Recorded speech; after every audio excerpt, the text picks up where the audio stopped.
Report from Houston with the Nationals in a must-win situation against Justin Verlander. That's going to be fun tonight. Plus, Herbie details how Tua tips the college football playoff scales in today's NFL trade deadline, winners and losers. Russell Westbrook all smiles while visiting with his former Thunder teammates in their locker room after Monday's game. Not the same guy you saw on the court as he poured in 21 points, grabbed 12 rebounds in the Rockets' 116-112 victory. Here's Westbrook on his game day demeanor. This is how it goes. When I hoop, I have no friends.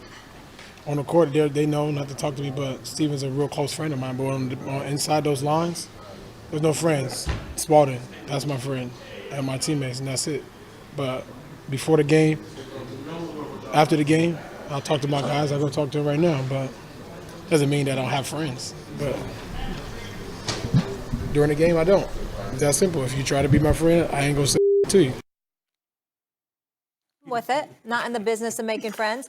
Stephen A., will Russ's attitude be the biggest reason for this Rockets team's success? No. Not at all. The biggest reason for the Rockets' success is Russell Westbrook's play. That's what's going to be the ingredient to their success. The man right now is averaging 24, nearly 13 assists and 9.7 rebounds. The brother's averaging nearly a triple-double again. He's been absolutely spectacular, shooting 50% from the field, about 36% from three-point range, Max. Remember, I said if he can stay in that mid-30 range as a three-point shooter, that's going to be something special for the Houston Rockets. But understand something. There isn't that much of a difference between Russell Westbrook and Chris Paul, attitude-wise. The difference is in the athletic ability. Chris Paul is a cerebral point guard that goes out there and is absolutely spectacular at running a show. Russell Westbrook is absolutely spectacular at taking over the damn show. That kind of play is what Houston needs. Houston isn't devoid of the right mental makeup per se. Whether it's a Capella, it's a P.J. Tucker, it's an Eric Gordon and these boys. They rough riders. They ain't scared of anybody. They go out there and they perform, and they will fit right in with Russell Westbrook's mentality. But his athletic ability, his ability to drive to the lane, draw attention, kick it out to open shooters, which he has been doing. That's going to be the difference between the Houston Rockets that we've been seeing and the Houston Rockets we will see, because he's going to get more guys open shots. But attitude, as much as I love it, the fact of the matter is it ain't that much difference between him and Chris Paul. I'm here to tell you that.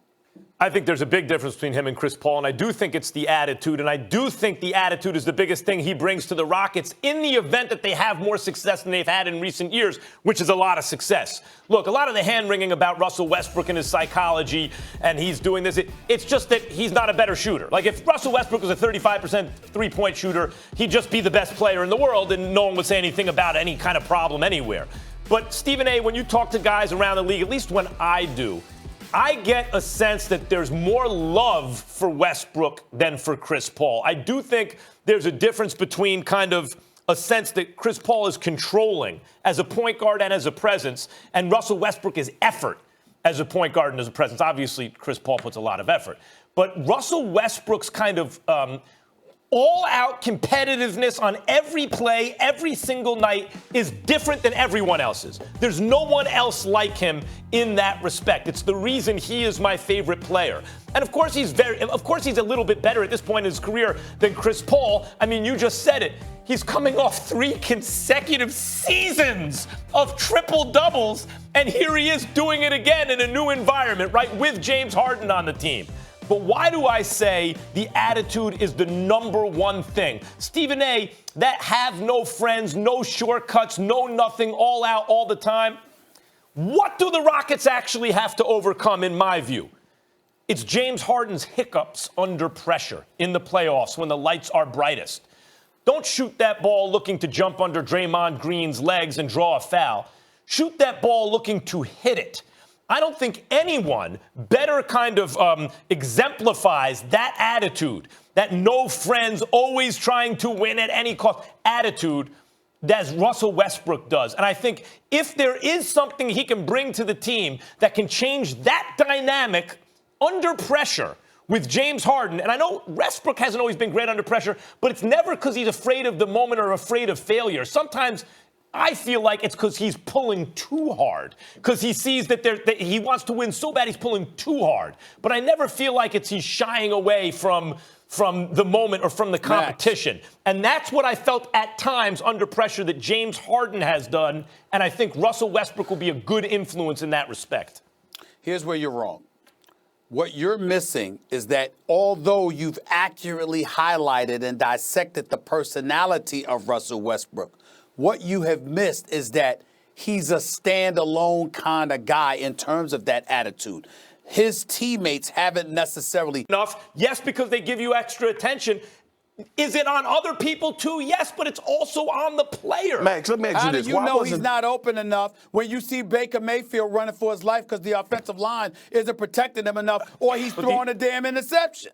How do you know he's not open? But the offensive line has protected him at times. And look, he's facing double teams all the time. All the great ones do, but they figure out a way anyway. That's what he's up against. No, not excuses. Max, they don't figure out a way. The coaches figure out a way. The system and the scheme figures out a way to get a guy away from double. Do you think that people went into Pittsburgh saying we not going to double Antonio Brown? He still got 20 targets a game. The point is this. I understand what you're saying. From when we look at these numbers and you say Odell Beckham Jr. 30 catches, 400 yards, one touchdown. Yeah. I understand that. Don't think that I'm missing that point. My point is this.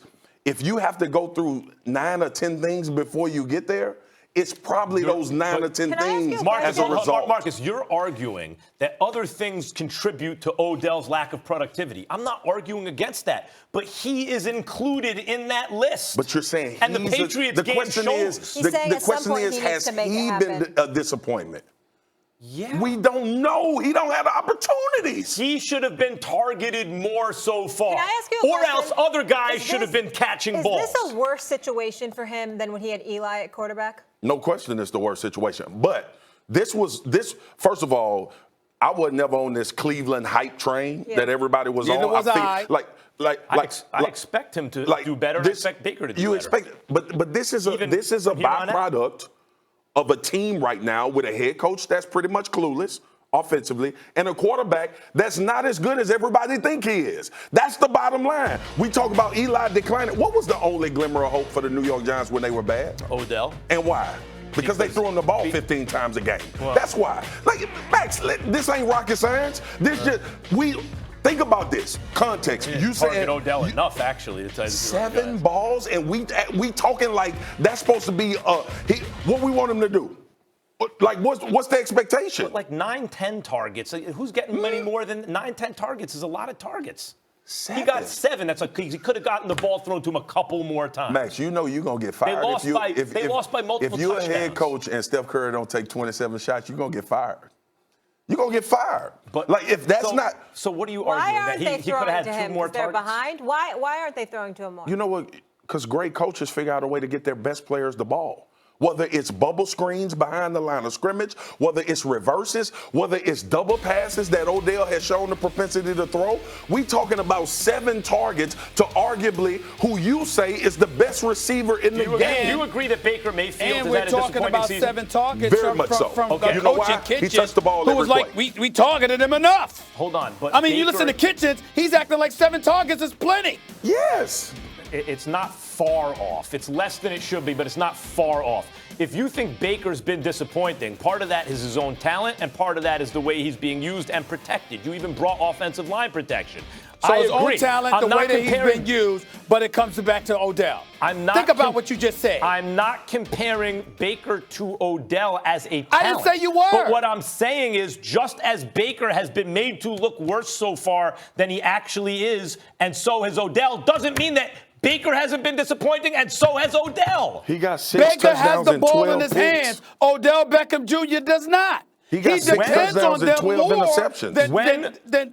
He depends on them more than Baker Mayfield does.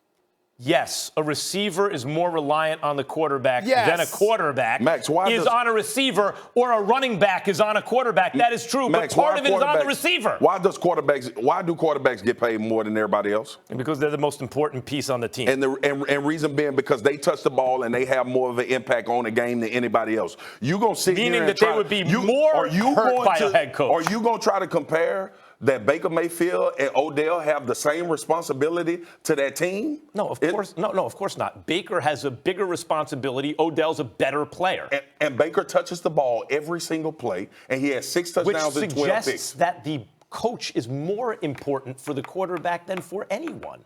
If he's touching the ball on every play, that means the coach is more important for the quarterback, and yet you're quick to give Baker Mayfield blame more than Freddie Kitchens. The fact is, they're all to blame, but you can't act like Odell's having a great season. Freddie, or is it more Freddie Baker? Kitchens absolutely deserves the most blame. Sure. First of all, this is the most penalized team in the NFL. Right. That's no more. They got 70 penalties over 10 8. a game.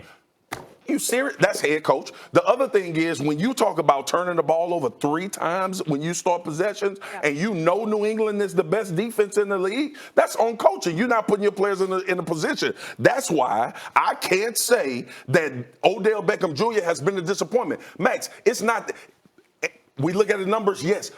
My point, we don't know if he's a disappointment. His usage has not been enough to make that claim. When your usage rate isn't as high as it should be, and the way the coach shows that he's not doing the job is, 1, he's not getting you enough involved. 2, Landry should be other guys should be doing better. However, wait, who dropped that ball? It's still that was Odell dropped the ball. Can't do it. Yep. Can't do it. Yep. So Chubb been a disappointment. No, Chubb's been good. Well, he fumbled twice. Yeah, that's right. That's true. He did. But Odell dropped the pass while it was still a game, and he's getting targeted 7 times. You got to catch that. All right. In other words, there are higher leverage situations for Odell precisely because he's not getting the same opportunity. You got to come through when the ball is thrown your way. I totally understand that, bro. I'm not going to see this eye to eye with you, though. Here's the bottom line, Marcus. Here's the bottom line. We must step back and give Max credit, because at least he stuck to his damn argument, which is not, despite how nonsensical it is. At least he stuck to his point. Let's hold on to that and be thankful for that. That's why he my guy, Stephen A. You guys actually arguing, Odell hasn't been disappointing this season. You didn't even bring up Nick Chubb, and he's fumbled twice. Didn't even bring it up. Never even mentioned him. Nick Chubb's had huge games. Never even mentioned him. Let's pay some bills. They get the Broncos next. Still to come. Russ has no friends when he's on the court. Will that attitude be the biggest reason for a Rockets title run? Plus, where will these teams fall in Steven's A-list top 5 rankings? We'll have a different spin on this week's list. Trust me, you don't want to miss it. I'm glad you asked.